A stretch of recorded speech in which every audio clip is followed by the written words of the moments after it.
nous allons voir l'élément UL dans une page HTML. L'élément UL me permet d'avoir une liste d'éléments sans ordre particulier. Ça veut dire que ici, les trois termes, HTML, CSS, JavaScript, l'ordre a plus ou moins d'importance. J'aurais pu avoir JavaScript en premier ou le CSS en premier. Donc, c'est sémantiquement parlant une liste sans ordre particulier. Et elle est représentée par une puce ici. Si on regarde en HTML à quoi ressemble notre élément UL, bon, j'ai une balise ouvrante UL et j'ai une balise fermante UL. Et à l'intérieur de cet élément UL-là, j'ai des éléments LI, donc des listes items. Donc pour chaque item de ma liste, je dois avoir un élément LI. Je dois avoir la balise ouvrante LI et la balise fermante LI. Je n'ai pas le droit dans un UL, dans un élément UL, ici, d'écrire simplement PHP. Okay, on va le voir, ça s'affiche, mais ça va nous donner une erreur de validation de notre page. Et je pourrais aussi mettre un P et mettre PHP. On voit qu'il y a puis son paragraphe, il y a une marge ici, mais encore là, c'est pas valide de faire ça dans un élément UL. L'élément UL doit en avoir que des LI. Et à l'intérieur des LI, par contre, je pourrais avoir d'autres types d'éléments, mais dans l'élément UL, je dois avoir seulement des LI. Je vous représente, je vais ici aller inspecter avec Chrome l'élément UL. Si on peut voir mon élément UL ici, je vais juste faire inspecter sur cet élément-là. Je vais agrandir ma page ici, comme ça. Je vais ouvrir mon UL. Donc j'ai mon UL qui est apparent ici. Je vais peut-être juste agrandir un peu comme ça. OK. Donc, j'ai mes éléments. Dans mon UL, on le voit bien, j'ai une couleur ici, j'ai une marge en haut et en bas, okay, de 16 pixels. Donc, par défaut, un élément UL a une marge en haut et en bas. Et ce qu'on peut voir, ça prend tout l'espace au complet. Donc, on peut parler d'une balise de type bloc parce qu'elle a un retour de ligne avant et après son élément, et après l'élément UL. Donc, c'est pour ça qu'on voit que la marge va d'un bout à l'autre du viewport de ma page, dans ce cas-ci, parce que mon UL est directement dans Body. Donc, j'ai 16 pixels. Mais ce qu'on peut voir aussi, c'est les éléments LI sont décalés. Okay? Il y a eu l'élément ici est décalé par rapport au H3 ou à l'élément P. Tu sais, j'ai mon H3 ici, j'ai mon élément P là. J'ai un espace ici avant. C'est ce qu'on appelle le padding, la marge interne. Et on le voit ici qui est à 40 pixels. Okay? Si je m'en viens voir avec mon inspecteur, j'ai 40 pixels ici. Je pourrais dans l'inspecteur dire je voudrais juste 20 pixels pour voir ce que ça donne. Et on voit que le décalage est beaucoup moins. Je pourrais même aller jusqu'à mettre 5 pixels. Et là, vous allez voir que la puce est en train de sortir de la page. Okay? La puce, on ne la verra plus à un moment donné. Si je mets 0 ici, je ne vois plus la puce. Donc, j'ai une liste d'éléments, mais bon, la puce, elle est cachée par la mise en page. Ici, donc je vais juste remettre mon élément comme ça.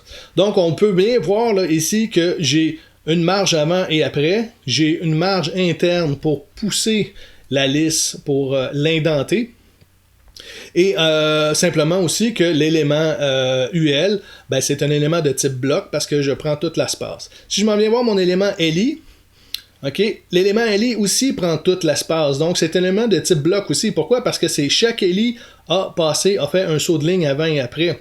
Donc, j'ai des éléments ici et on voit tout l'espace que l'élément prend. Lorsque je m'en viens comme ça, elle prend tout l'espace du viewport. Donc, on peut voir vraiment que l'élément LI aussi est de type bloc dans ce cas-ci. On va aller voir d'autres types, je vais rapetisser ma page comme ça ici, on va aller voir d'autres types de façons de faire des listes, dont une liste imbriquée. Je vais décommenter ici mon texte. Et on voit apparaître ici une liste imbriquée. Une liste imbriquée, c'est quoi? C'est, premièrement, j'ai une première liste, dont HTML, un peu comme la liste qu'on a en haut, mais à l'intérieur, j'ai une autre liste, et à l'intérieur, j'ai encore une autre liste. Et on voit les puces de la façon qu'ils sont affichées. Le premier style, c'est un rond plein, le deuxième, c'est un rond vide, et le troisième, c'est un carré plein. Okay? Donc, la façon qu'on fait ça, okay, il faut juste faire attention quand on fait des listes comme ça ici. J'ai mon LI ouvrant ici, pour le HTML. j'ai mon LI fermant, ma balise LI fermant ici pour mon HTML. Et j'ai commencé à écrire HTML. Et à l'intérieur du LI, pas à l'extérieur, je suis vraiment à l'intérieur de mon LI, je vais m'ouvrir un autre UL. Donc, j'ai une autre liste sans ordre particulier. Et dans ce UL-là, ben, j'ai un premier élément ULI qui se ferme ici avec la balise LI. Et dans cet élément-là, j'ai inséré un autre UL avec l'élément UL, la balise UL ouvrante et la balise UL fermante. Et à l'intérieur de ce UL-là, ben, j'ai deux éléments LI avec la balise ouvrant et fermant et un autre élément ouvrant et fermant. Donc, on voit que tous les éléments dans une liste sont toujours imbriqués dans un LI. Okay? Je ne suis jamais à l'extérieur du LI. Et quand on fait ça, il faut vraiment faire attention de ne pas se tromper, de bien fermer les balises dans le bon ordre, parce que ça devient, quand on commence à faire des listes imbriquées comme ça, on voit qu'on a une série d'éléments et il faut vraiment qu'ils soient écrits dans le bon ordre. Donc, j'ai la même chose pour le CSS, j'ai un autre LI ici pour celui-là ici, donc l'élément LI pour celui-là. J'ai un autre UL qui va m'indiquer la propriété, le style. Et ensuite de ça, j'ai un autre UL qui me donne les deux références avec les balises, les éléments A ici, des liens que je pourrais aller visiter pour avoir de la documentation. Donc, on peut réellement faire beaucoup de choses avec une liste, même faire des listes imbriquées de cette façon-là. Je vous présente une autre façon de faire. Je décommente celle-là ici. Ici, j'ai une liste perso, ok? Donc, si on peut voir, habituellement, si je regarde cette liste-là ici, c'est un cercle noir que j'ai. Ici, j'ai des cercles ouverts. Donc, c'est simplement que j'ai mis une classe. Donc, on n'a pas encore vu les CSS, mais j'ai mis une classe ici. Et si je m'en viens juste montrer rapidement, dans les CSS, j'ai ma liste perso ici. Donc, c'est exactement le même nom que j'ai ma classe ici. Et j'ai mis Circle. À la place d'avoir un cercle noir, j'ai un cercle ouvert ici. On pourrait simplement, ici, aller chercher des trucs. Donc, je pourrais aller chercher, mettons, le carré. Et lorsque je vais rafraîchir ma page, ici, ça va être des carrés qui vont être affichés. Donc, la puce peut éventuellement se personnaliser. On peut même mettre une image comme une puce. On verra ça avec les styles. Donc, la liste à puces peut se personnaliser. Et des fois, à quoi qu'on peut, à part faire des listes comme ça d'éléments, on peut aussi penser à faire un menu. OK? Un menu, si je décommente mon élément et que je viens voir ici, bon, j'ai ici des éléments d'un menu. J'ai mis un peu de style, ok, dessus. J'ai vraiment fait ma classe menu principale, donc j'ai stylisé mon UL dans un élément nav parce que c'est une navigation. Ok, mais en réalité c'est un élément UL avec à l'intérieur des éléments LI. Et pour chaque élément LI, ben, j'ai mis un élément A, donc un lien qui pourrait m'amener vers une page HTML autre. Okay?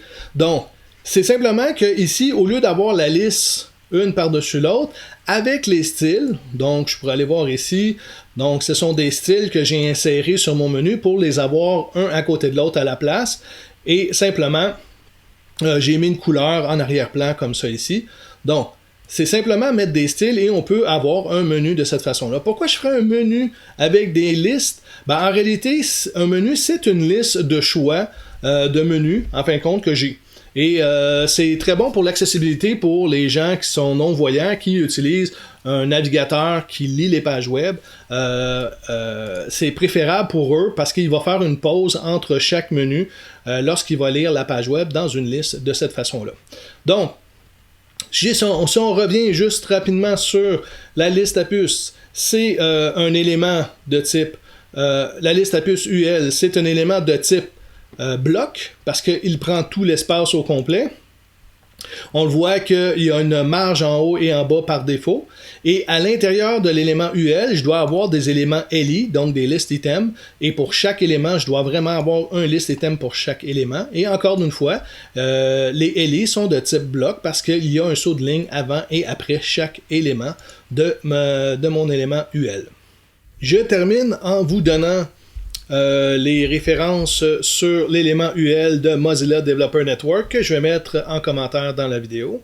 Donc, vous avez sur Mozilla Developer Network toute la documentation en français. Et vous avez aussi, je vous donne aussi la documentation de l'élément UL de W3C, la documentation officielle de W3C.